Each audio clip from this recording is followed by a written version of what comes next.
ঈদ মোবারক সবাইকে। সারা বছর গরুর মাংস যতই রান্না করে খাই না কেন, ঈদের কুরবানির মাংস রান্না করে খাওয়ার যে আনন্দ, সারা বছর কখনোই তা পাই না।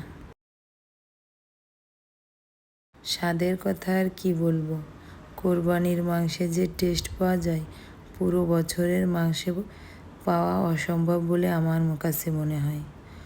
বাটা মশলা ও কাটা পেঁয়াজে হাতে মাখিয়ে কাল রান্না করেছিলাম কোরবানির প্রথম গোস্ত।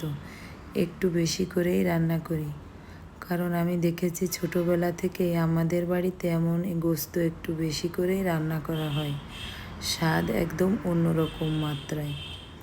এই ধারাবাহিকতায় আমিও বেশি করেই রান্না করেছি। এই গোস্ত জাল করা হবে আগামী আরও 2-3 দিন। গরুর মাংস যতই জ্বালানো হয় ততই স্বাদটা বাড়তে থাকে। রুটি ও পরোটার সাথে এই মাংস যারা খেয়েছেন তারা তো জানেনই স্বাদটা কেমন হয়।